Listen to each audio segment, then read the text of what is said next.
ये सीदति राधा वास गृहे। गीत में जो सर्वप्रथम जो है इस श्लोक की प्रथम पंक्ति, तो सीदति राधा राधा वास गृहे, यानी राधा जी जो हैं वो अपने घर में जो भगवान कृष्ण के विरह में कष्ट पा रही हैं।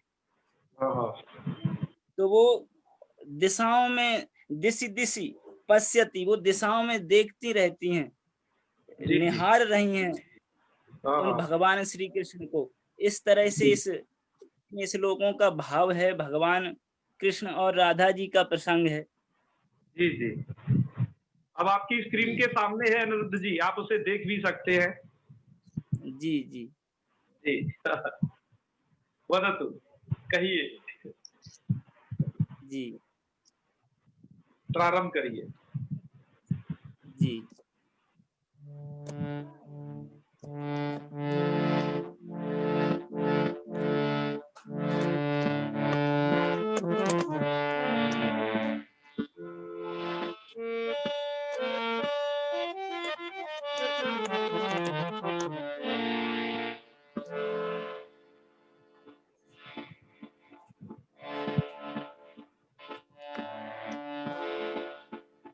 गुरुर्ब्रह्मा गुरुर्विष्णु गुरुर्देवो महेश्वरः, गुरु साक्षात् परं ब्रह्म तस्मै श्री गुरुवे नमः।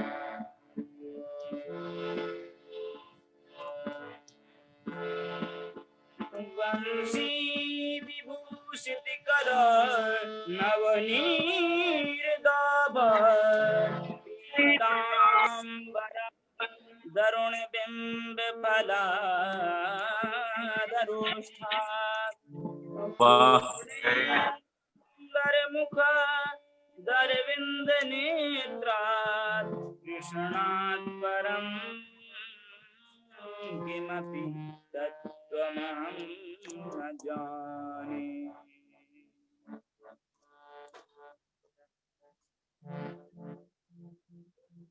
गुरुजी ध्वनि ठीक आ रही है कि कुछ गड़बड़ हो रहा? बहुत अच्छी, बहुत अच्छी। सुनाइए सुनाइए, इसके बाद हम पाठ अपना व्याकरण का आरंभ करेंगे, आप इसे सुनाए पहले। बहुत अच्छी आ रही है, बहुत बहुत बढ़िया। बीच में कोई बोले नहीं। सीदति राधा वास गृहे, सीदति राधा वास गृहे, पश्यति दिशि दिशि रहसि भवन्तं, पश्यति दिशि दिशि रहसि भवन्तं, तदधर मधुर मधुनि पिबन्तं, तदधर मधुर मधुनि पिबन्तं, नाथ हरि नाथ हरि नाथ हरि नाथ हरि नाथ हरि, सीदति राधा वास गृहे, सीदति राधा वास गृहे,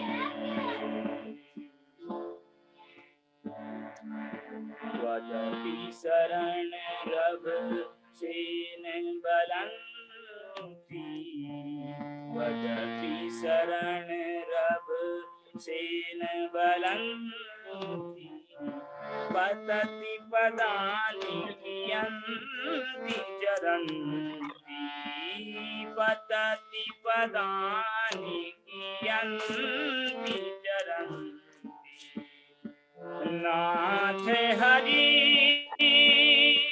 नाथ हरि नाथ हरि नाथ हरि नाथ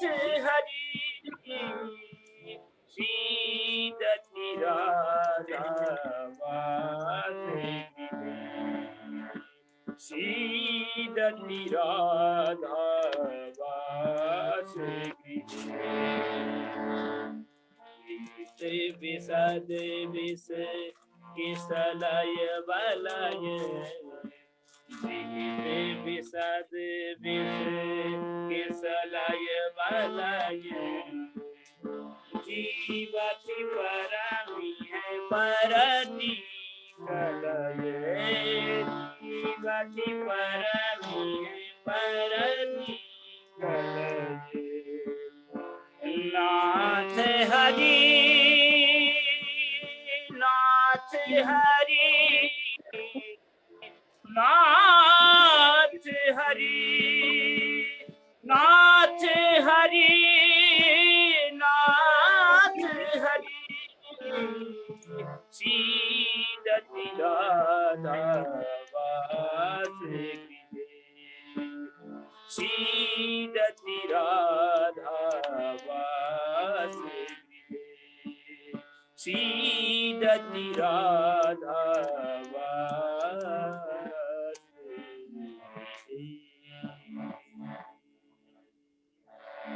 वाह, बहुत बहुत धन्यवाद, बहुत अच्छे, बहुत अच्छे। तो यह जो आपने यह जो गीति सुनी मित्रों, यह जयदेव कवि द्वारा रचित गीत गोविंदम नामक काव्य से ली गई है, जिसका यह है अर्थ सीदति राधा वास गृहे। राधा अपने वास गृह में सीदति, सीदति अर्थात दुखी भवती। आप जब भुआदिगण पढ़ोगे वहां पर विविध क्रियाओं के रूप पढ़ोगे तो वह सीध धातु दुखी होने अर्थ में आती है। तो दुखी क्यों हो रही है, तो उसमें उनके नीचे लाइनों में था कि पश्यति दिश दिश रहस्य भवंतम और त्वदधर मधुर मधुनि पिबंतम। आपको रहसी मतलब एकांत में, दिशि दिशि पश्यति, आपको वो हर दिशा में देख रही है, पर आप वहां दिखाई नहीं देते हो। राधा को क्या दिखाई देता है कि दो वहां पर दो शब्द हैं, तदधर मधुर मधुनि पिबंतम, और कहीं पर ऐसा पाठ है उसी ग्रंथ में त्वदधर मधुन मधुनि पिबंतम। यदि त्वद शब्द है तो उसका अर्थ है अन्य, कि राधा ऐसा देख रही है कि आप किसी अन्य गोपी के अधर का पान कर रहे हो।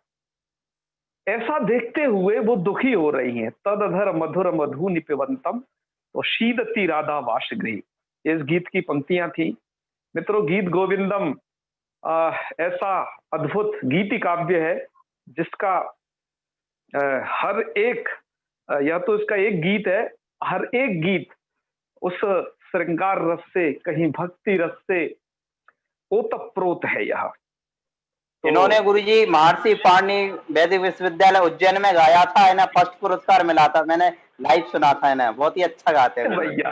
अरे भाई क्या बात है, वेरी गुड वेरी गुड। तो आज हमने अपने बीच इनसे कहा और हम चाहेंगे कि ये भविष्य में और भी हमारी क्लास से जब तक लोग 4-5 मिनट पहले जुड़ते हैं तो कुछ गीत ये गाया करें तो हमें बहुत अच्छा रहेगा।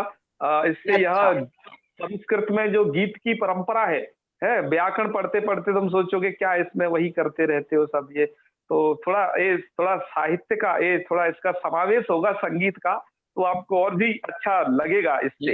एक बार लैया जी थे या कोई और थे वो भी बोले थे, कई अन्य गीतकार भी हैं शायद।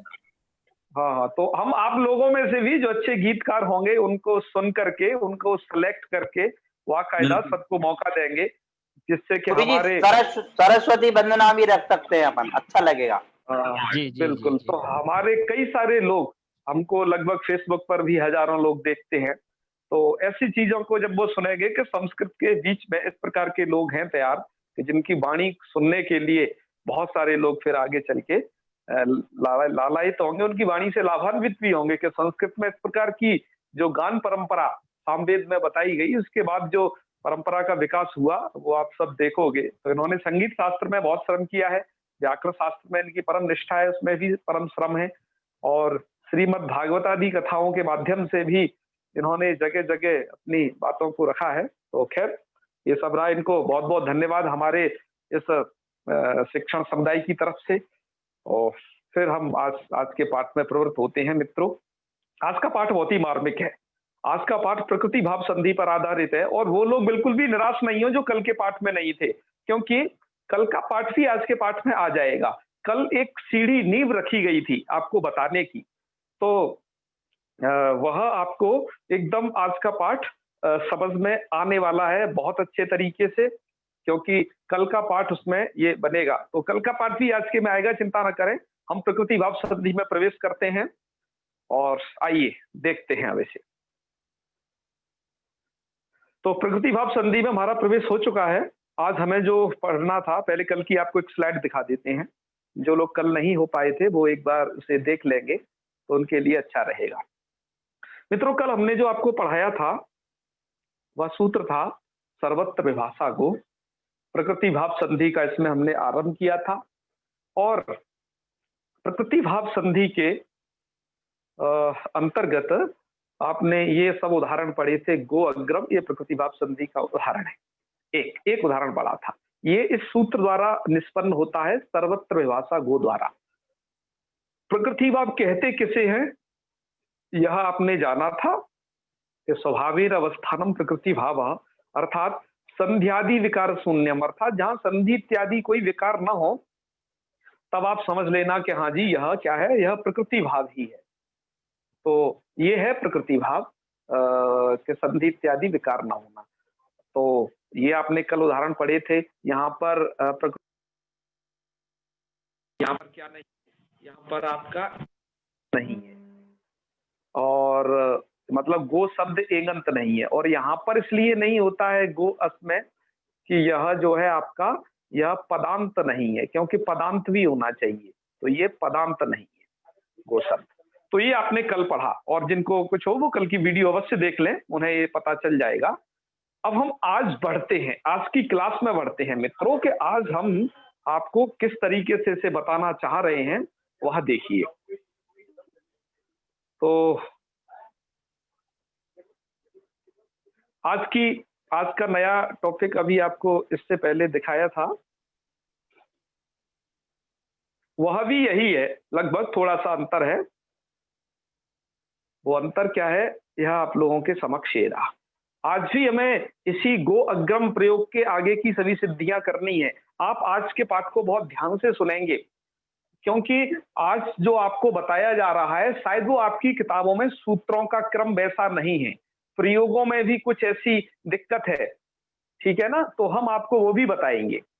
तो मित्रों, कल हमने सर्वत्र विभाषा गो सूत्र पढ़ा, और कल ये भी बताया था कि सर्वत्र विभाषा गो सूत्र विकल्प से कार्य करता है, ठीक है ना सूर्यकांत जी? थोड़ा हाँ हूं कुछ करिए। जी जी जी। सर्वत्र विभाषा गो सूत्र विकल्प से कार्य करता है। हमने देख रहे होंगे आप यहाँ पर कि गोग्रम को एक बार द्वारा से फिर लिखा है, क्योंकि इसको अब पूरी तरीके से आज समझाने की बारी है। यह प्रयोग मित्रों उन शायद नए अध्येता हो उनको कुछ थोड़ा दिक्कत करे, क्योंकि यह प्रयोग इकलौते इस प्रकार का यह प्रयोग है, औरों से भिन्न इसकी स्थिति है। और जो व्याकरण में हमेशा रत रहते हैं, व्याकरण में जिनकी बहुत अच्छी साधना है, उन लोगों के लिए आज बहुत नई दिशा लघु सिद्धांत कौमुदी के माध्यम से खुलने वाली है, तो उसको हम बताना आपको प्रारंभ करते हैं।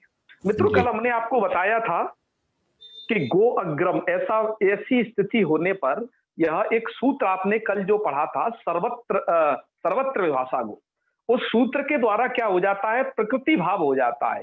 प्रकृति भाव होने पर गो अग्रम का गो अग्रम ऐसा ही रूप बनता है। ये कल हमने आपको बताया था। प्रकृति भाव हो गया तो जैसा का तैसा रह गया, और आपको जो भी उसमें बताया था वो आधी बात बताई थी कल। आज हम उन सभी पूरी बातों को आपके सामने रखेंगे, एक स्टेप बाय स्टेप, आप देखना कितने क्रम से। आइए इसको प्रारंभ करते हैं। कल हमने आपको जो बताया था वो एक चीज और बताई थी कि गो अग्रम ऐसी स्थिति होने पर यहाँ पर एचवे वायावा सूत्र की प्राप्ति है, ये बताया था। आज हम आपको उन सभी प्राप्तियों को भी यहाँ पर बताएंगे कि यहाँ पर किस किस सूत्र की प्राप्ति है, ये सब भी आपको बताएंगे जी। तो चलिए, अब सूत्र है आपका, इसमें जो सबसे पहले प्राप्त है आप यहाँ देख रहे होंगे नंबर 1 पर एचवे वायावा है ना, कंडीशन उसको लग सकता है ना, एच पूर्व में है और अच पर है, यस जी। उसके बाद जो अगला सूत्र है एंग पदांतादति, सूर्यकांत जी, आपने सूत्र को मिस कर दिया है, एक बार देखिएगा जरूर। ये सूत्र ये जी, कहता जी। है पदांत एंग से अत परे होता है तो पूर्व रूप होता है। तो जी। यहाँ पर पदांत एंग है गो अग्रम में, यहाँ पर तो जी। यहाँ पर इस सूत्र एंग पदांतादिति सूत्र भी प्राप्त है, ठीक है ना। इसके बाद जो सूत्र की प्राप्ति जी। थी मित्रों, वो है अभंग स्फोटायनस्य। वो यही सूत्र है जो मुझे आपको कल बताना चाहिए था, लेकिन आपकी लघु सिद्धांत कौमुदी का क्रम ऐसा है कि उन्होंने सर्वत्र विभाषा गो को पहले रखा और इसको बाद में रखा है। तो हमने इसको इस क्रम से इसलिए दर्शाया है कि पूरा बाध्य बाधक भाव आपको अच्छे से समझा सके, इसलिए आज हम नए क्रम में इन सूत्रों को प्रस्तुत किए हैं। हाँ, इसके बाद क्या है कि इसके बाद चौथा सूत्र है आपका, पहले देखो अभंग स्फोटायनस से प्राप्त है, इसके बाद चौथा सूत्र प्राप्त है यहाँ पर सर्वत्र विभाषा गो, जो आपने कल पढ़ा, ध्यान रखिए, जो आपने कल पढ़ा वो सूत्र को, वह सूत्र क्या है, उत्तरोत्तर इन सूत्रों को इस प्रकार से बाध्य बाधक भाव है। कैसे? एच वायावह को बाधेगा एंग पदांतादति, एंग पदांतादति को बाधेगा ये अभंग स्फोटायनस्य, और अभंग स्फोटायनस्य को बाधेगा जो है सर्वत्र विभाषा गो। आपको ये बाध्य बाधक भाव समझना है, मतलब इधर से इधर की तरफ ये सूत्र जो है सर्वत्र विभाषा गो लास्ट में प्राप्त होगा, इसका कोई बाधक नहीं है। ये सभी सूत्र यहाँ पर प्राप्त हैं, चारों के चारों। आपसे मेरा निवेदन है, आप सूत्रों का अर्थ जरूर तैयार रखें। अर्थ तैयार करने से ही आप सूत्रों का बाध्य बाधक भाव समझ पाओगे कि कौन सूत्र किसको बाध रहा है, कौन सूत्र किससे बलवान है, ये सब आपको तभी समझ में आने वाला है। सूत्रार्थ जो आपको बताते हैं उसको प्रतिदिन आप पारायण करें, जिससे आपको वो अच्छे से तैयार रहें, क्योंकि जी। व्याकरण का पढ़ना मतलब सूत्र को आपको तैयारी होना है अच्छी। जी। जी। तो ये आपको ध्यान रखना है। तो अब इसमें देखिए गो अग्रम, ऐसी कंडीशन होने पर सर्वत्र विभाषा गो, ये सूत्र लगाना, ये आपको कल पहले लगा के बताया था। सर्वत्र विभाषा गो से क्या हो गया, प्रकृति भाव हो गया, है ना, कि ओ से वो क्या कहता है, गो से यदि अच परे हो, है ना, पदांत एंगंत गो शब्द से क्या हो, अच परे रहते प्रकृति भाव हो जाता है। तो प्रकृति भाव होने पर पहला रूप आपका बना गो अग्रम, जो आपकी किताबों में दिया हुआ है, ठीक है जी। जी। अच्छा। पर अब देखो, अब यह जो सूत्र है सर्वत्र विभाषा गो, यह सूत्र क्या करता है, विकल्प। क्या कहता है, ये विकल्प से कार्य करता है। कल हमारे अंकित उपाध्याय जी ने पूछा था इस विकल्प का क्या मतलब है, तो हमने बताया कि आज बताएंगे, उनसे कल कहा था, वो हमें सुन रहे हो तो इसको अब ध्यान से सुने। अब ये सूत्र सर्वत्र विभाषा गो विकल्प करता है, अर्थात एक बार नहीं लगेगा तो इससे पिछले वाले सूत्र को लगने का मौका मिल जाएगा, मतलब अभंग स्फोटायनस्य को मौका मिलेगा लगने का। कहने का मतलब है आज जो सूत्र पढ़ोगे इस सूत्र को लगने का मौका मिलेगा। मेरी बात समझ पा रहे होगे आप शायद? जी। जी। अच्छा, इस सूत्र को लगने का मौका मिलेगा। ये सूत्र करता क्या है, हाँ ये सूत्र को पढ़ते हैं। सूत्र कहता है पदांते एंगंतस्य गो अवंग वाची। ये सूत्र ये कहता है कि पदांत एंगंत यदि गो शब्द है, कैसा है, पदांत एंगंत तो आपका ये भी सूत्र कहता था सर्वत्र विभाषा गो, और ये भी कहता है, इतनी तो बात सेम है। पर ये क्या करता है, गो हो अवंग, मतलब गो शब्द को अवंग करता था। आपकी किताबों में ये संधि युक्त भी लिखा होगा, ऐसे लिखा होगा शायद, ये गो रवंग वाची, क्या लिखा होगा, ये गो रवंग वाची, गो हो अवंग, कि गो शब्द को अवंग होता है। वाची का मतलब वा प्लस अची, ये जो दीर्घ संधि है ध्यान रखेंगे। वा मतलब ये कार्य विकल्प से होता है, अच्छी का मतलब है कि ये कार्य अच के परे रहने पर होता है। कौन सा, ये अवंग रूपी कार्य। अच्छा, हाँ, तो ठीक है। अब ये पर एक अब इसके विषय में यह प्रश्न हुआ कि गो शब्द को हम जो अवंग करेंगे, मतलब इस गो शब्द को अवंग करना है, कब अच परे रहते, तो अच आप यहाँ परे देख रहे हो, अग्रम का अच परे है। ध्यान रखिए, अब हम वो रूप बना रहे हैं कि सर्वत्र विभाषा गो लग चुका है, पर एक बार अब नहीं लगेगा, ये विकल्प है। उस विकल्प पक्ष में जो सूत्र लगेगा वो अभंग स्फोटायनस से, ये पिछला वाला सूत्र, अब हम वो रूप बना रहे हैं, ठीक है ना। ये तो बन चुका, प्रकृति भाव वाला एक रूप बन के ऑलरेडी तैयार हो चुका है, ठीक है, एक रूप बन के तैयार हो गया। अब ये प्रकृति भाव नहीं होता, तब उस पक्ष में क्या करेंगे वो आपको अब सोचना। तब क्या करना है, अभंग स्फोटायनस से लगाना है। अभंग स्फोटायनस क्या करता है कि गो शब्द को अच के परे रहते अभंग होता है, पदांत एंगंत गो शब्द होना चाहिए। यस, यहाँ पर है पदांत एंगंत गो शब्द, तो इसको अभंग आदेश हो। अब प्रश्न उठता है जी, गो में दो वर्ण हैं, ध्यान रखिए, गो में क्या है, ग है, एक ओ है। इन दो में से जो अभंग होगा वो किसको होगा, ये प्रश्न आया। क्या दो में से जो अभंग होगा वो किसको होगा, ओको हाँ ओ को, तो फिर कैसे हो पाएगा वो, तो आपको अब उससे देखो विचारना है। जब आपको, हाँ जब आपको यह कोई आदेश किसी स्थानीय के स्थान पर करना होगा, अभी तक तो देखो आपने एक यणादेश किया था स्थानीय के स्थान पर उसमें से जी। क्या था, उसमें एक ही वर्ण था, वो सिंगल वर्ण, मतलब केवल यह होता था वहां को। लेकिन यहाँ पर तो आपका इतना बड़ा आदेश बैठ रहा है, ठीक है, जी। पर ये किस नियम के अनुसार बैठेगा? प्रश्न ये है कि गो में 2 वर्ण है, क्या यह जो अवंगादेश है ये ग को हो या ओ को हो या गो पूरे को हो, ये प्रश्न है। जी। तो खैर कहा कोई बात नहीं, कहा देखो यहाँ पर अवंग स्फोटा यनस्य षष्ठी है ना, और षष्ठी के हाँ। लिए तुम एक सूत्र पढ़ चुके हो, षष्ठी वो क्या नाम था, अलोन्त्यस्य, कि षष्ठी जो निर्दिष्ट कार्य होता है वो अंत्यल को होता है। जी जी। तो अंत्यल है ग में ओ, तो ओ को यह कार्य होना चाहिए था। हाँ। लेकिन उस सूत्र का आप जो अभी पढ़े, कौन सा सूत्र ये, अलोन्त्यस्य, उस सूत्र का बाधक सूत्र है ये अगला। मित्रों आपकी किताब में अवंग स्फोटायनस से पूर्व दिए गए हैं ये दोनों सूत्र, अनेकाल से सर्वस्य और निच्च। मैंने सुविधा के लिए, अपनी सुविधा के लिए इनको थोड़ा नीचे रख लिया है, मैंने इनको जब जरूरत पड़ने पर सूत्र उद्धृत किए हैं, ठीक है ना। जी। तो आप इस क्रम को बिल्कुल वो नहीं समझेंगे, हमने उन्हीं सूत्रों को उद्धृत किया हुआ है, बस थोड़ा क्रम हमने आज चेंज किया है विशिष्ट परिस्थितियों के लिए। जी। तो अनेका दो, तो अलोन्त्यस्य तो कह देगा अंतिम को हो, मतलब ओ को हो, ये ग में जो ओ है उसके स्थान पर अवंग आदेश हो, वो तो ये कहेगा। लेकिन अनेकाल सर्वस्य क्या कहेगा, अनेकाल सर्वस्य का अर्थ देखिए मित्रों, ये दोनों सूत्र हैं, ये दोनों सूत्र परिभाषा सूत्र हैं उसी टाइप के, जैसा आपके अलोन्त्यस्य था, जैसा आपका तस्मिन्निति निर्दिष्टे था, उसी प्रकार के परिभाषा सूत्र है। कार्य करने वाला जो सूत्र है विधि सूत्र, वो केवल अवंग स्फोटायनस ये वाला है, ठीक है।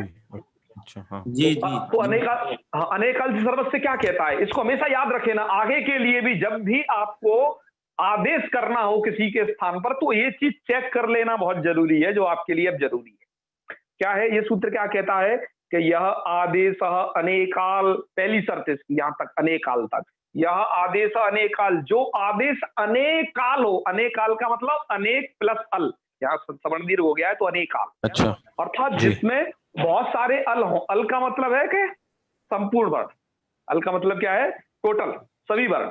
जी। तो जो आदेश क्या हो, अनेकाल हो, या फिर जो आदेश क्या हो सित च, या जो आदेश क्या हो सित हो। सित का मतलब क्या होता है जी, सित का मतलब होता है कि जिस आदेश का यह जो सकार है, ये वाला सकार, ये उसका इत संज्ञक हो गया हो, इस सकार की उसकी इत संज्ञा हो गई हो, उसे कहा जाएगा सित। हाँ सूर्यकांत जी, सित किसे कहते हैं, समझ में आया? जी जी जी।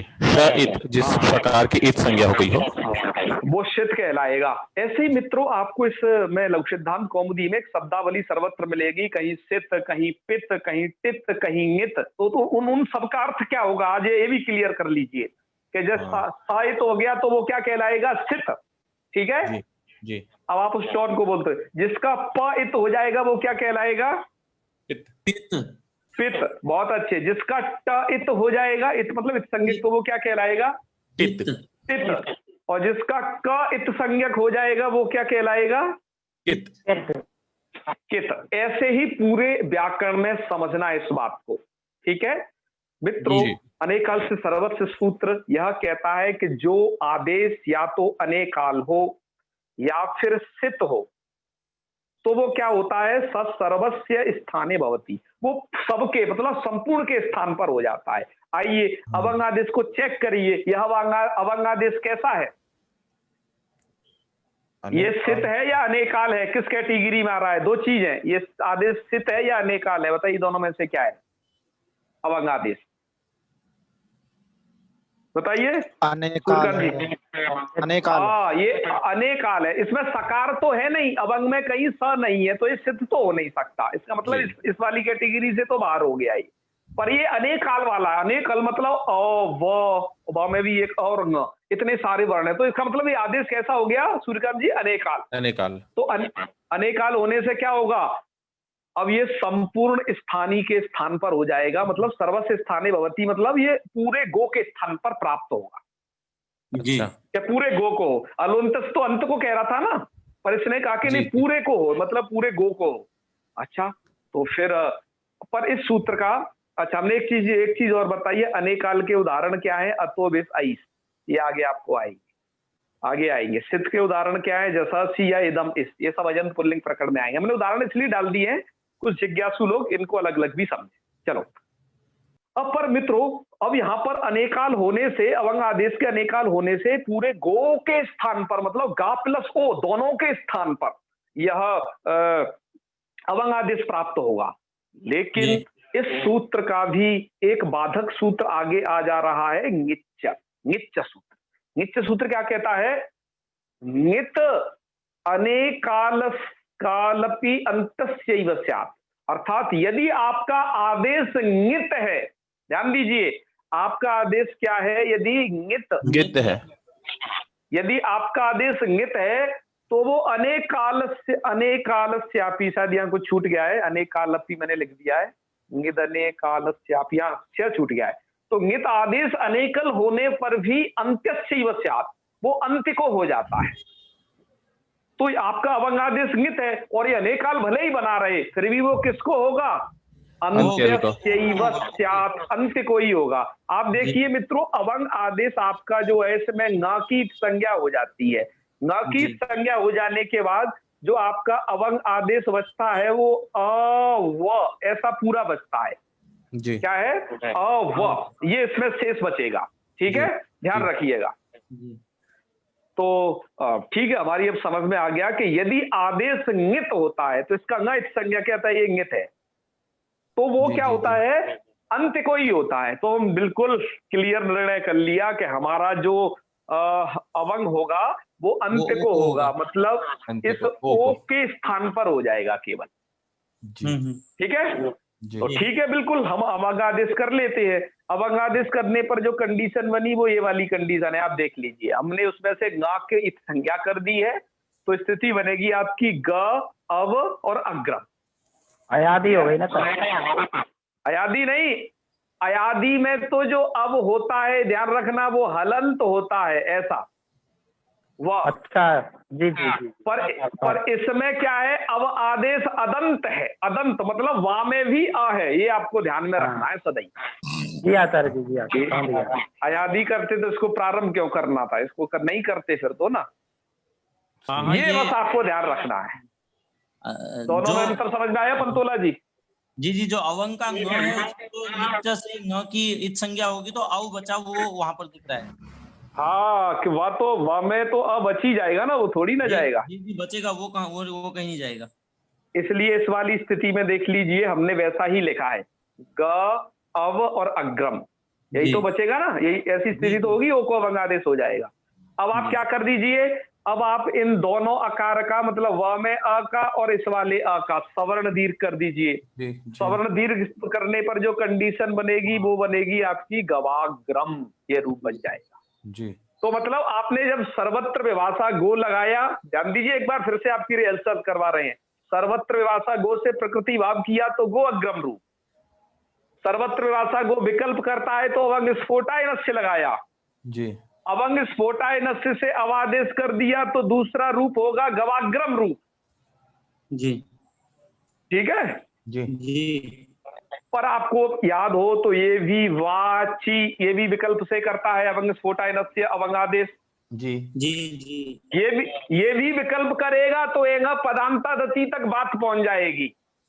जी, तो एंगा पदांता दति से क्या हो जाएगा? पूर्व रूप। जी जी, को पूर्व रूप होगा तो ये तीसरा रूप सबसे जो नीचे दिया है, गोग्रम। समझ पा रहे हैं? जी हाँ, गोग्रम, इस प्रकार का, इस प्रकार का रूप बनेगा। अब चूंकि एंगा पदांतादति जो सूत्र है यह नहीं करता है विकल्प, तो अब एचो बाया वह नहीं लग पाएगा, वो सूत्र विकल्प नहीं करता है। अतः वो नित्य जो है पूर्व रूप करता है वो। अतः आपके तीन रूप, हाँ, गवाग्रम और गोग्रम दोनों ही सही हैं फिर? नहीं, ये तीनों सही है, दो नहीं, ये गो अग्रम, गवाग्रम और गोग्रम, ठीक ठीक, ये तीनों शुद्ध हैं। ठीक है ना? गोग्रम कौन से अरे सूत्र से सही हुआ? थोड़ा यहाँ गड़बड़ा गया। सर्वत्र तो ये विभाषा सबसे नीचे वाला के ये वाला गो ना, अग्रम, ना, ऊपर वाला। ये वाला तो उससे हुआ ना, सर्वत्र विभाषा को भी बता दिया। अच्छा अच्छा, सबसे ठीक ठीक। नीचे ये जो सूत्र लगेगा जो इसके बाद, हाँ हाँ हाँ, क्योंकि ठीक ठीक। क्योंकि इन प्रकृति भाव है। सब में तगड़ा वही है वाद्यवादक भाव के लिए। जी जी तो सबसे पहले प्रकृति भाव, दूसरा अवंगादेश और तीसरा एंगा पदांता दति से पूर्व। जी। अच्छा, अब अच्छे एक और बात आपको बता दें मित्रों, यहाँ पर एक स्फोटायनस्य नाम का शब्द पढ़ा गया है। यह स्फोटायन नाम के ऋषि थे।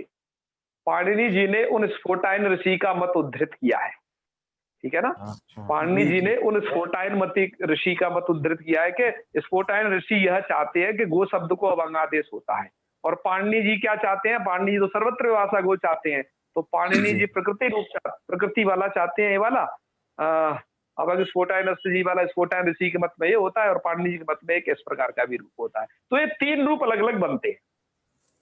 आप समझ गए होंगे शायद इन सभी रूपों को। जी जी जी।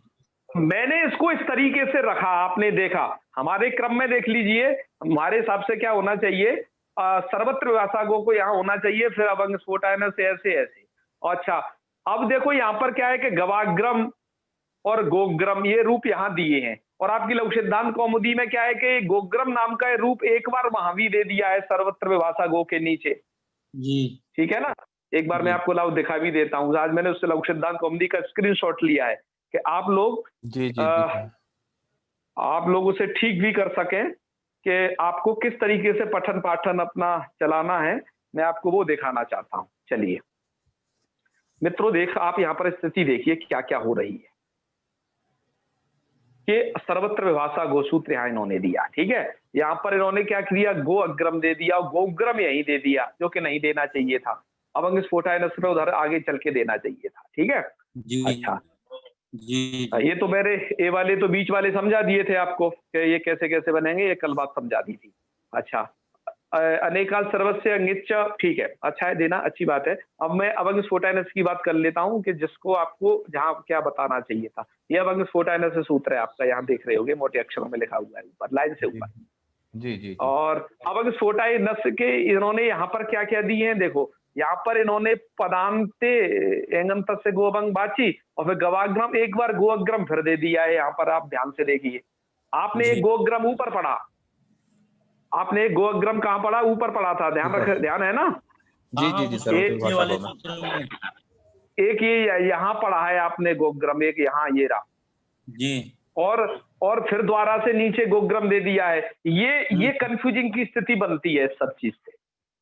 सही क्रम क्या होना चाहिए, वो सही क्रम हमने आपको बता दिया कि यहाँ पर तो गो अग्रम एक ही पर्याप्त था, सर्वत्र विभाषा गो। जब सर्वत्र विभाषा गो नहीं लगेगा है, ये वाला रूप यहाँ नहीं दे करके आगे ही देना ठीक है इसको। जब सर्वत्र विभाषा गो नहीं लगेगा तो आपका ये अवंग स्फोटायनस से लग जाएगा, अवंग स्फोटायनस से अवंग हो जाएगा, तो ये गवाग्रम ठीक है। उसके बाद ये गोग्रम देना बिल्कुल ठीक है, पर ऊपर नहीं देना सही है ऐसे, ठीक है ना। क्योंकि क्रम यही है कि पहले सर्वत्र विभाषा गो लगेगा, फिर ये अवंगादेश होगा, उसके बाद में ये पूर्व रूप होगा एंगा पदांता दति से, और एंगा पदांता जो कि विकल्प है नहीं तो इससे आया नहीं लग पाएगा। ये सब का सब सिस्टम है जो आपने समझा होगा यहाँ पर। अब हमने देखो अपनी उस स्लाइड में क्या किया है कि हमने उसी तरीके से दर्शा रखा है आपको। अब कल से अब तक की स्लाइड दिखाते हैं, कल से अब तक की। जैसे कल वाली स्लाइड थी आपकी ये वाली, यहाँ पर देखो हमने एक ही रूप दिया, सर्वत्र विभाषा गो में अपना गोग्रम सिर्फ एक रूप दिया, देख रहे हैं ना। यहाँ पर वो दूसरा रूप की तरह नहीं दिया है। और उसके बाद जो है इसको थोड़ा सिद्ध करके ना, उसके बाद आज की स्लाइड देखिए। उसमें जो रूप दिया है वो ये वाली है। यहाँ देखिए, यहाँ पर हमने फिर वही दो है रूपों को दिया है इस तरीके से, गवाग्रम और गोग्रम। तो इस तरीके से देना चाहिए। इसके देने से क्रम बन जाता है, वाद्यवादक भाव समझ में आ जाता है ना। तो इसलिए हमने देखो पहले क्या करना है, सर्वत्र विभाषा गो लगाना है, ये वाद्यवादक याद रखना, फिर अवंग स्फोटायनस लगाना है, पदांता दति लगाना है। ये तीनों विकल्प करते हैं, अब सॉरी तीनों नहीं, ये दोनों विकल्प करते हैं लास्ट वाले। एगा पदांतादति विकल्प करता नहीं है तो एच वायावा लग नहीं पाता है। ये पूरी बाधक भाव की स्थिति रहती है। क्लियर, आपको शायद समझ में आ गया होगा जी। अब मैं श्याम सुंदर जी याद खड़ा कर रहे हैं, क्या प्रश्न पूछना चाहते हैं पूछिए। प्रणाम करता हूँ बड़े भैया। जी महादेव। ये सर्वत्र विभाषा गो भी तो विकल्प से लगता है ना? हाँ, तो सर्वत्र विभाषा गो के विकल्प से लगने से ही तो अभंग स्फोटायन से लग पाया। यदि हाँ, सर्वत्र विभाषा गो यहाँ पर नित्य ही काम कर देता तो बताइए अभंग स्फोटायन से के लिए कोई जगह बचती? हाँ, तो उन्होंने गो अग्रम जब दिया ना, गोग्रम जो दूसरा रूप दिया है उन्होंने, तो इसलिए उनको हाँ। अवंग स्फोटायन से देना होगा कि उनको स्थिति हाँ। दिखानी है ना। तो दूसरा रूप उन्हें क्या से लगेगा कहाँ, यदि बिल्कुल, स्थिति नहीं दिखाएंगे। बिल्कुल दूसरा रूप देना पड़ेगा। पहला आप गोग्रम दीजिए, दूसरा गवाग्रम देना पड़ेगा। हाँ हाँ, यही और तीसरे नंबर पर रहेगा पदांतादति है, क्योंकि बाध्य बाधक भाव ऐसा ये सबसे बलवान है सर्वत्र विभाषा गो, उससे थोड़ा कम बलवान है अभंग स्फोटायन से, उससे कम बलवान है जो है ये पदांतादति। जी जी जी जी जी, यह सही क्रम है। लक्कौमुदी के इस क्रम को ठीक कर लेना चाहिए। इस तरफ जो है जो भीमसेन शास्त्री जी हैं उन्होंने बड़ा अच्छे तरीके से इनको अपनी व्याख्या में, भैमी व्याख्या में इसको प्रतिपादित किया है। ठीक है, तो आप समझ पाए होंगे। अब इस व्याख्या की एक चीज और बची है, उसको मैं और बता देता हूँ, है ना। आज ये प्रकरण पूरा खत्म करना है। अब इसमें क्या है, पदांत किम, ये क्यों कहती हो कि वो गो शब्द पदांत का ही होना चाहिए। मैंने बताया था कि गो शब्द पदांत का नहीं होता है तो क्या करना है, तो अब अभंग आदेश नहीं होगा। ठीक है, ये सूत्र क्या करता है, पदांते एगंत से गो, पदांत एगंत को। तो यहाँ पर क्या है, गो प्लस ई, गो प्लस ई कहाँ का रूप है, सप्तमी विभक्ति का रूप है नी का। नी का जो ई आती है आप आगे पढ़ेंगे उस अजंत पुल्लिंग में। तो यहाँ पर पद के अंत में ई है, ये ध्यान रखो। पद के अंत में क्या है, ई। जैसे कल गो अस बताया था ना, अस नस षष्ठी का रूप था, ऐसे ही पद के अंत में क्या है, ई। तो यहाँ पदांत में गो नहीं है, ये पद के बीच में हो गया। तो इसलिए यहाँ पर क्या होगा, अभंगादेश नहीं होगा। अभंगादेश भैया नहीं होगा तो गो प्लस ई में क्या हो जाएगा, अयादी संधि, अयादी हो जाएगी। गो को अवादेश करके गवी और गवी बना ले तो यहाँ अयादी संधि हो जाएगी। यहाँ अभंग स्फोटायनस वगैरह कोई नहीं लगेंगे, ठीक है ना, उसको वो नहीं लगेगा क्योंकि वो भी पद के पदांत में ही लगता है। तो अभंग स्फोटायनस से नहीं लगेगा, सर्वत्र विभाषा गो इत्यादि भी नहीं लगेगा। पदांतादति कोई पदांत चाहिए, तो तीनों पदांत के विषय हैं। पर एचवाय ऐसा सूत्र है जिसको पदांत नहीं चाहिए, अतः वो यहाँ पर लग जाएगा। तो आपने अभंग आदेश कहाँ होता है उसका यह एक पक्ष समझा। एक छोटा सा और उदाहरण और अगले सूत्र में दे करके आज के पाठ को वहीं विराम करेंगे। अंत में देख लीजिए, आज अभंग आदेश का यह प्रकरण भी पूरा हो जाएगा। एक लास्ट सूत्र होता है, छोटा सा सूत्र है, क्या हो गया इसको, हाँ आ गया। इंद्रेच, सुन पा रहे हैं मुझे? जी जी। अब एक लास्ट सूत्र से अभंग आदेश के विषय में पढ़ते हैं तो अभंग आदेश का पूरा कार्य समाप्त हो जाएगा।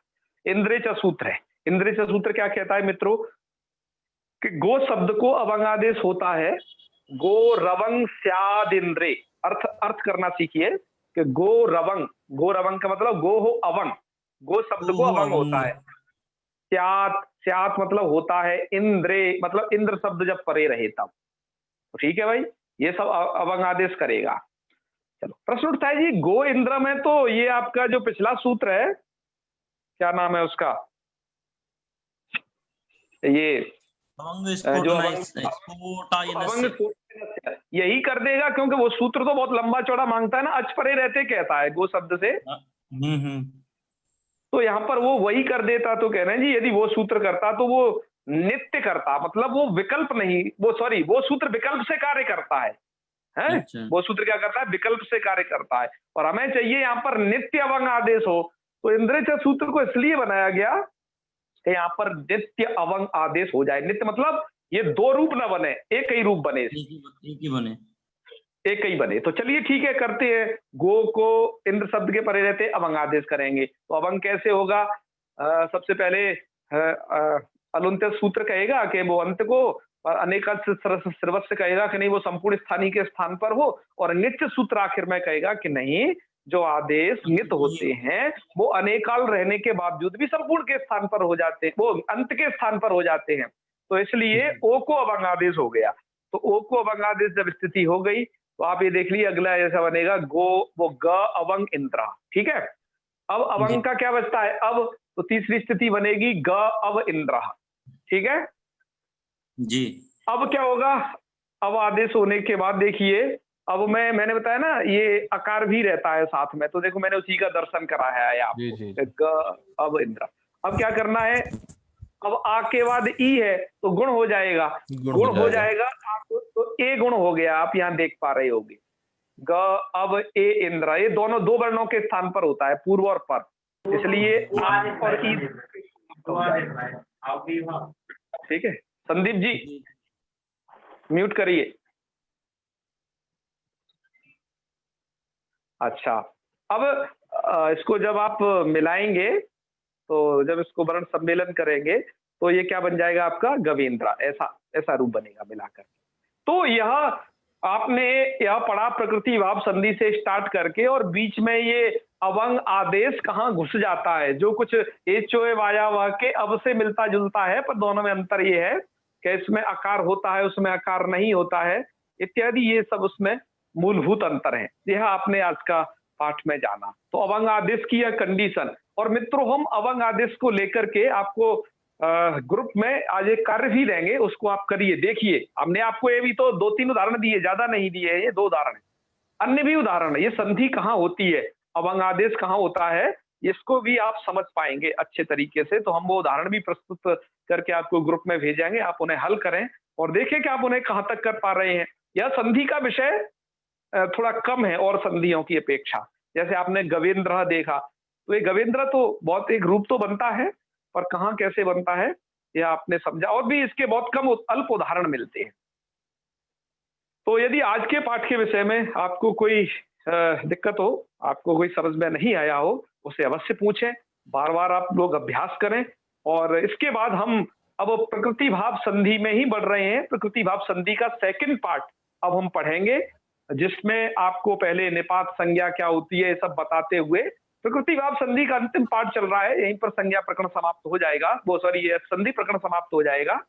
तो ये बस 2 दिन और लगेंगे मुश्किल से, तो आप लगे रहे। जी आचार्य जी जी हाँ। ये जो सूत्र है इंद्रे च, हाँ, इसमें जो इंद्र मतलब इंद्र परे होना चाहिए ऐसा कह रहे हैं, तो पूरे के पूरे शब्द को कह रहा है कि इंद्र परे होना चाहिए कि केवल ई के लिए कह रहा है?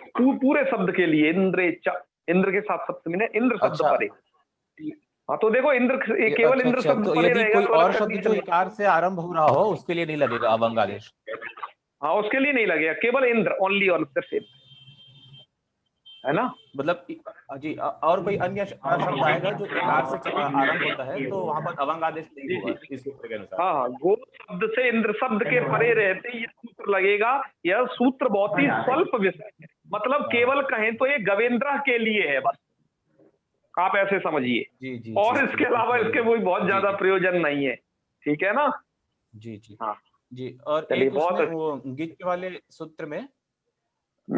वाले सूत्र में जो उस सूत्र का कहना है कि यदि पदांत में गित हो, ऐसा कह रहा है ना? नहीं, नित मतलब ऐसा, वो ऐसा कहता है यदि आदेश अनेकल है, मतलब अनेकाल से सर्वस्व वहां पर प्राप्त है। अनेकाल सर्वस्व क्या करता है, जो आदेश अनेकल हो वो पूरे के स्थान ही के स्थान पर बैठा आता है। जी करेक्ट, यस, है ना। पर ये कहेगा जो आदेश भले ही अनेकाल है, पर यदि वो साथ में यदि नित भी है, मतलब वहां पर जुड़ा हुआ न यदि संज्ञक हो गया। हाँ। अच्छा, उसकी संज्ञा कैसे समझोगे कि ये संज्ञक हो गया? तो आपको पता होना चाहिए कि हलंत्यम सूत्र क्या करता है, अंतिम में जो हल वर्ण होते हैं उनकी संज्ञा कर देता है। और ये उपदेश में अंतिम हल वर्ण है, क्योंकि ये सूत्र है ना, तो यह उपदेश है, तो इसलिए उसकी संज्ञा है हलंत्यम सूत्र, उपदेश अंत हल संज्ञक है, ठीक है। जी तो ऐसे संज्ञा जान लेना। तो वो ये सूत्र कहेगा कि जो आदेश भले ही अनेकाल है, पर यदि वो मित है साथ ही साथ, तो वो फिर क्या होगा, अंत के स्थान पर ही उसे बैठना है, फिर वो पूरे के स्थान पर नहीं बैठेगा। तो इसलिए गो के ओ के स्थान पर अवंग आदेश होता है ना, केवल ओ के स्थान पर, बल्कि मिल के नहीं होता, मतलब ग प्लस ओ इन दोनों के स्थान पर कभी नहीं बैठेगा, नहीं होगा। जी बस वही, ठीक है ना। चलिए, बहुत है, आप लगाते रहिए पंक्तियों को, और काफी सारा यह पाठ है, आप निरंतर उसका अवलोकन करें। रीड करें, और आप 1-2 दिन में इसे पूरा कवर कर लोगे, कोई ज्यादा घबराने की आपको बात नहीं है। जी जी, शुरू तो कर दिए हैं। हाँ हाँ, चलो बहुत अच्छे, मुझे आज बहुत अच्छा लग रहा है आप सब लोगों के रहने से। और आज एक गीत भी सुना तो बहुत अच्छा, आज हमने अपने उन सबको धीरे धीरे बुला रहे हैं कि संस्कृत के लिए कुछ ऐसे लोग तैयार हों जो कुछ गा के बजा के और कुछ जो है पंतोला जी की तरह दहाड़ के हैं संस्कृत का प्रचार प्रसार करें, ये न कि न रूपेणा, क्योंकि संस्कृत में ही निहित ऐसा और कैसे कैसे लोग हमारे उसमें ऐसा मत कहिए भाई साहब, जाते हैं। क्या कर दिया इसने, हैं? लोग सोचेंगे क्या कर दिया इसने। नहीं नहीं, कोई बात नहीं, मैं अपनी जिसे समझता हूँ हृदय की चीज को उसे उद्धृत करता हूँ आप सब लोगों के सामने। और संदीप माहेश्वरी जी जैसे लोग, महोदय जी, महोदय जी, जी जी, संदीप माहेश्वरी नमो जी को नमः। जवाब देना चाहिए। आप हाँ आप नमो।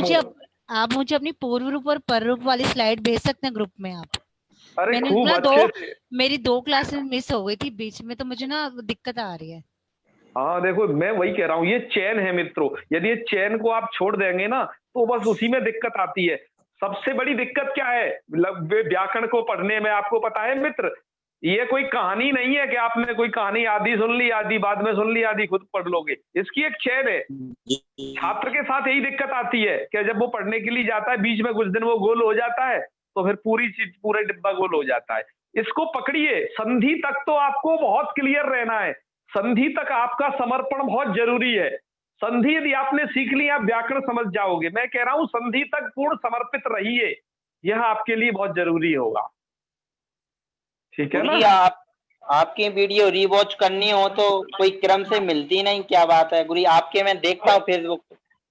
अब उसी की व्यवस्था की जा रही है, हमारे सूर्यकांत जी ने चैनल बना दिया है एक बढ़िया सा, अब वो सबकी व्यवस्था करके वहां डाला जा रहा है। वैसे तरीका उसका ये है, आप फेसबुक पे देखना चाहें तो हमारे नाम को क्लिक करें उस पे। गुरुजी वो कहीं 4 दिन बाद की मिलती है, कभी 2 दिन पहले की मिल जाती है, ऐसी मिलती है, मैंने तो देखा कई बार गुरुजी। आपको इस बारे में सूर्यकांत जी सहायता करेंगे, चिंता नहीं करें, उसी क्रम से मिलेंगे, उसमें डेट बाई डेट डली है ना? और भी यूट्यूब चैनल अब हाँ, उसके लिए एक और है चार्य जी, अभी मेरे चूंकि कुछ क्लास मैंने मिस हो गई थी ना, तो मैं भी वही खोज रहा था आपके वीडियोस फेसबुक में, तो परेशानी वही आई है, तो मैं पूरा आखिरी तक गया हूँ और जितनी मुझे वीडियोस आई है फेसबुक में सारा आपके वीडियोस को मैंने एक प्लेलिस्ट बना करके मेरे अकाउंट में है, पब्लिक प्लेलिस्ट है। अच्छा, उस पे मैंने डाल दिया है, तो कोई भी जाएंगे मेरे अकाउंट पे तो प्लेलिस्ट में जाके देखेंगे लघु सिद्धांत कौमुदी के नाम से, उसमें आपके जितने वीडियोस हैं फेसबुक में सारे के सारे वहां पे उपलब्ध हैं, और दिनांक देख करके फिर पता चल जाएगा कौन सा पहला कौन सा बाद में। आपका अकाउंट किस नाम से है, मतलब नाम क्या पूरा? यही सूर्यकांत शर्मा जी जी। तो आपको चलो मिल जाएंगे, और भी यूट्यूब चैनल में हम उसे क्रम से कर देंगे। ये है यूट्यूब पर सही है। हाँ हाँ हाँ, आप लोगों के कुछ प्रश्न हो तो कुछ पूछ लीजिए। जी जी जी नमो नमः। जी नमो नमः। जी मैंने कल जूम में अपडेट किया था, तो तब से मेरे इसमें अभी मतलब क्लास के लिए तो बिल्कुल सुना ही नहीं दे रहा है, और जब कनेक्ट करते तो पहले पूछता था कि ठीक, मैं समझ गया। उसमें ऑप्शन आ रहा था कि कॉल वाया इंटरनेट। अच्छा, आपकी ये सहायता करेंगे, बिल्कुल बिल्कुल। क्लिक कर किया, लेकिन बस ही बिल्कुल एक शब्द समझ नहीं आता है। ओके, आप मुझे सुन पा रही हैं नहीं, ये बताइए। मैं दूसरे मोबाइल से सुन रही हूँ, दीदी के मोबाइल सुन रही हूँ। ओह ठीक है, आपकी सहायता करेंगे सूर्यकांत जी। हमारे जो ग्रुप एडमिन है, जो 4 लोग हैं उसमें, सूर्यकांत जी को मैसेज करिए, वो आपकी सहायता करेंगे, से ठीक करवाएगी। नहीं तो ये अपडेशन कारण तो नहीं आ रहे, टेक्निकल मतलब जूम का ही नहीं है मैडम। एक कोई बात नहीं, कोई बात नहीं, करके फिर से इंस्टॉल कीजिए, फिर ट्राई कीजिए तो कैसे? हाँ, अभी प्रश्न ले लेते हैं, ये तो टेक्निकल समस्या है हमारे। आपको जो कोई टेक्निकल समस्या हो, हम सूर्यकांत जी से वो जुड़े हैं आप लोग, और उन्होंने देखो यहाँ ग्रुप भी भेज दी है, वो लिंक भी भेज दिया है, वो आपकी सब सहायता करेंगे। जी जी, आप म्यूट करिए अपने आप को और लोग प्रश्न करें जिससे उन लोगों के अभी समाधान है। हाँ गुरुजी, नमो नमो। वो जी। मैं ये प्रश्न ये पूछ रहा था कि अभी आपने 4 विकल्प बताया, 4 विकल्प हाँ, हाँ। में पहला जो है अयादि का नहीं लगा, लेकिन ये विकल्प ढूंढा कैसे, यानी कि विकल्प लगता है ये कैसे पता चला? सूत्र में लिखा होता है ना, हमने आपको देखो वाची वो गोल करके बताया था, वा लिखा रहता है सूत्र में, ये वा शब्द लिखा रहता है, आप उसकी वृत्ति पढ़ोगे ना अर्थ, हाँ हाँ, तो एक वा शब्द आपको मिल जाएगा, ऐसे आप पता कर सकते हो कि यह सूत्र विकल्प कर रहा है, जब वा लिखा मिल जाए आपको। समझ पा रहे हैं? एक बार देखिए, मेरे कहने से देखिए, हाँ हाँ, तो आपको एक पता चलेगा कि वो सूत्र है, विकल्प। तो हाँ, लेकिन हाँ, हाँ। इसमें कहाँ पे है HOY में, अयादि में? HOY थोड़ी ना विकल्प है, हमने कहा 2 सूत्र विकल्प नहीं है, HOY नहीं है ना एंगा पदांतादति विकल्प है। विकल्प कौन था? विकल्प था आपका सर्वत्र विभाषा गो, जब वो विकल्प था इसीलिए अभंग स्फोटायनस से लगा, अभंग स्फोटायनस भी विकल्प था, अभंग स्फोटायनस के विकल्प होने से एंगा पदांतादति लगेगा, एंगा पदांतादति चूंकि विकल्प है नहीं तो खुद ही लग के रह जाएगा, यदि वो विकल्प होता तो HOY भी लग जाता, वो विकल्प नहीं है। बात आ गई समझ में? ये मैंने बताया आपको बार बार। तो एक्यूरेट में एक्यूरेट वाला थर्ड वाला है, पहला वाला नहीं। क्या एक्यूरेट? एक्यूरेट यानी सही संधि तो गोग्रम में हो गई, जो अवग्रह लगा हुआ। 2 सूत्र विकल्प है, बस 2 सूत्र हैं, जो विकल्प करेगा तो वो उसका अपना एक कार्य होगा, एक वो अगले वाले को भी उसमें अवकाश मिल जाएगा कार्य करने के लिए। जी जी, हाँ हाँ, आप थोड़ा व्याख्या भी पढ़े, आपके पास व्याख्या हो। हाँ हाँ हाँ, ठीक ठीक, चलिए अगला प्रश्न करिए, अगला। बहुत अच्छे। मनीष निर्मल जी।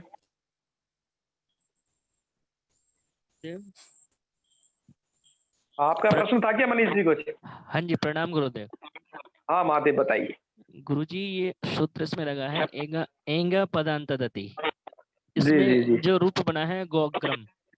गोक्रम जी। हाँ जी, तो इसमें ये अवग्रह अग्रम का लिया है, कैसे लिया है ये समझ में हाँ, नहीं आ वो रहा। उसी का होता है, उसी का होता है, अग्रम में, अग्रम से। अग्रम में तो फिर पर रूप हो गया ना गुरुजी। पर रूप नहीं भाई, पूर्व रूप। गो प्लस एंगा पदांतादति के अर्थ को स्मरण करिए, क्या कहता है वो, है ना? हाँ जी, पूर्व रूप हुआ है, पूर्व रूप हुआ है, एक बार अर्थ को स्मरण करिए, आपको पता चल जाएगा। ठीक है, हाँ हाँ हाँ, चलो मैं अर्थ स्मरण करिए क्या कहता है। ठीक है, चलिए आगे अगला प्रश्न पूछिए। श्याम सुंदर जी। जी बड़े भैया प्रणाम। महादेव, बोलिए बोलिए। जी, ये जितने भी सूत्र हैं, सर्वत्र विभाषा गो और अवंग स्फोटायनस एंगा पदांतादति इत्यादि, ये केवल गो शब्द को ही सिद्ध करने के लिए है ना?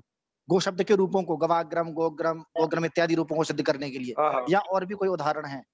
देखो, उन सूत्रों के अलग अलग थे, HOY का अलग उदाहरण था, और आपका एंगा पदांतादति का अलग उदाहरण था, लेकिन ये जो 2 सूत्र हैं आपके, सर्वत्र विभाषा गो और सर्वत्र विभाषा गो, तो गो अग्रम के लिए है, वो तो सीधा कहता है कि क्या कहता है वो, कि गो शब्द को पदांतेगंत गो शब्द को अवगादेश होता है, सीधा सा कहता है, प्रकृति भाव होता है। हाँ, प्रकृति भाव होता है। ऐसे ये वाला जो सूत्र है वो भी आपका ये अवंग स्फोटायनस, ये भी गो शब्द को कहता है। जी जी जी, ठीक है, तो गो शब्द को कहता है, इसी कारण से क्या होगा यहाँ पर कि ये दोनों सूत्र गो शब्द को लक्षित करके लगते हैं। पर में इनको क्या है, उसको अच चाहिए, तो अच के अंतर्गत और भी वर्ण आ जाते हैं, तो इसके और भी उदाहरण संभव हो सकते हैं अच के परे रहते कि वो आपको मैंने कहा था ना, और भी जो उदाहरण है आज आपको उनको अभ्यास के लिए दिया जाएगा। बिल्कुल जी बिल्कुल, जी जी जी, ठीक है, अगला प्रश्न करिए। एक प्रार्थना और थी। जी जी, जैसे कि हम सब लोग जो पढ़ते हैं, तो यह सभी लोगों से प्रार्थना है कि आप लोग सब अपना माइक म्यूट रखा करें, बीच में ना बोला करें। एक शब्द छूटते ही पूरा पाठ उड़ जाता है, फिर समझ में नहीं आता है। हाँ, वैसे म्यूट ही रखते हैं, मैं कोई बात नहीं, चलो खैर आपकी बात पर सब लोग ध्यान देंगे निश्चित, मुझे पता है। चलिए, बहुत बहुत सब म्यूट ही रहते हैं भाई साहब। केसरी प्रसाद जी हैं, वो यहाँ हाथ नहीं उठा पा रहे हैं, वीडियो में हाथ खड़ा किया उन्होंने। कोई बात नहीं, वो जहाँ भी खड़ा करें उनको प्रश्न पूछने के लिए वो मत करिए। जी भाई साहब प्रश्न पूछिए, इधर हाथ खड़ा दूसरी जगह करना होता है। केसरी प्रसाद अभी वो देखो, अभी यार नए विद्वान लोग हैं, समझिए संस्कृत धारा के लोग बहुत सीधे साधे होते हैं, तो अतः हम उनकी संवेदना को समझते हैं। जी पूछिए। क्षमा मांगते हैं तो दिख गए। हाँ जी बोले। क्षमा मांगते हैं, थोड़ा मतलब ज्ञान नहीं था इसके बारे में, थोड़ा एक क्वेश्चन है।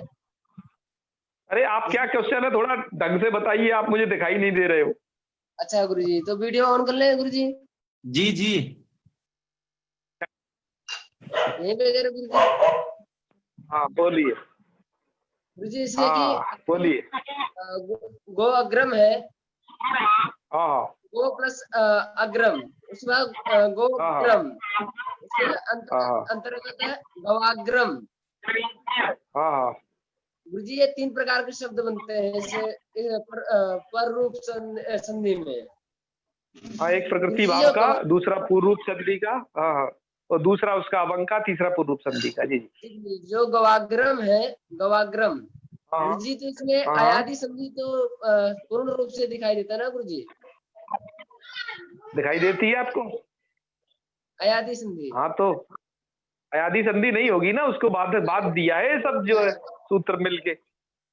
अच्छा, अयादि संधि को रोक दिया है, वही तो इतने पाठ से समझा रहे थे कि शिवाय वह लग नहीं पाएगा, यही तो बात समझाई थी इतनी देर से आपको। हाँ, आप देखिए, और आप लगातार भी वीडियो देखिए, आप चूंकि नहीं जुड़े हैं, मैं जानता हूँ, आप बराबर आपने संधि के और भी वीडियो देखिएगा, और प्रश्न हो मुझे साक्षात प्रश्न करिए फेसबुक के माध्यम से, उधर भी आपको उत्तर दूंगा। नए लोगों को लगातार लगना है, ठीक है?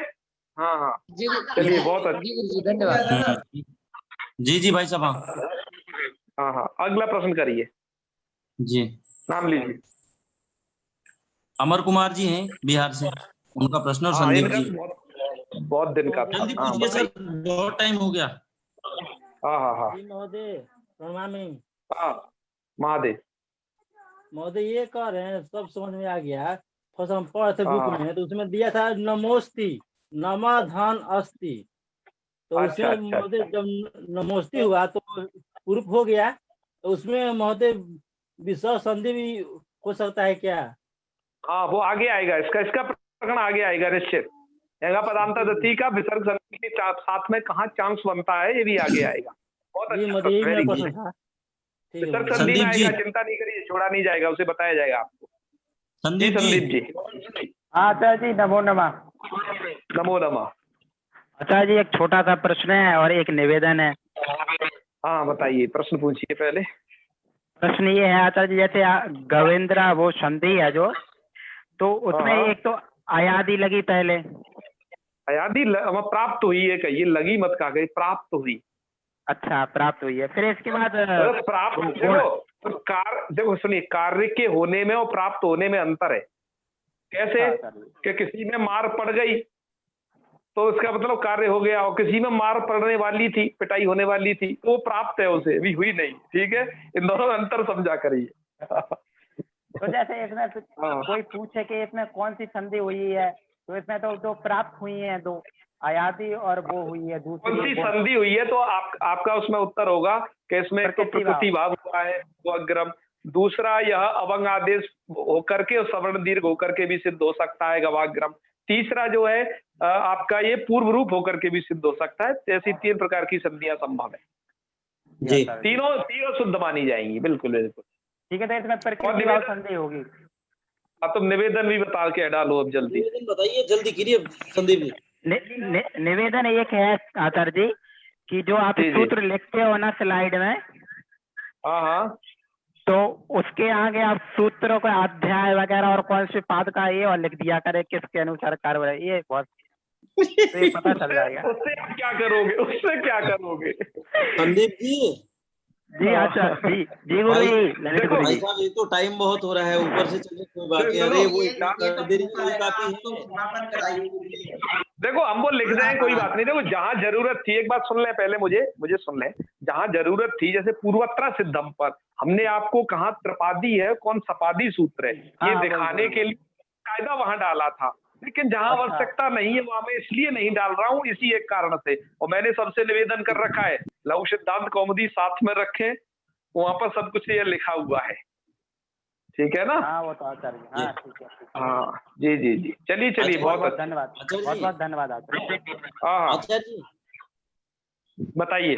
तो नए लोग जुड़ रहे हैं, अब मुझे तो पता भी नहीं है कब जुड़े हैं, उनको मतलब हम लोग जो भी जोड़ रहे हो तो ठीक है, कुछ जिज्ञासु लोग या उनको ये जैसे लोग उधर हाथ खड़ा कर रहे थे, तो सभी लोगों के लिए भी सूचना है, कृपया जहां पर आपका नाम है उस नाम को आप जैसे ही एक बार दबाएंगे तो वो आपको पूछेगा कि आप हाथ खड़ा कीजिए या अपना नाम बदलिए। जी तो आपको खड़ा करना होता है, आप लोग वीडियो ऑन करके हाथ खड़ा करेंगे, वो तो देख लिया हमने। चलिए चलिए, तो कृपया इस चीज को देख, नाम चेंज इसी हाथ यहीं खड़ा होता है ऑप्शन में। जी जी, जिनके प्रश्न बचे हैं उनको कल ले लेते हैं। हो गया, प्रश्न है ही नहीं आचार्य जी, पूर्ण है। चलिए कोई बात नहीं, चलिए तो ओम सर्वे भवन्तु सुखिनः, सर्वे सन्तु निरामयाः, सर्वे भद्राणि पश्यन्तु, मा कश्चित् दुःखभाग् भवेत्। ओम शांति शांति शांति। सर्वेभ्यो नमो नमः। शुभ रात्रि। राजा, शुभ रात्रि आचार्य जी। राजा हंसमत, शुभ रात्रि।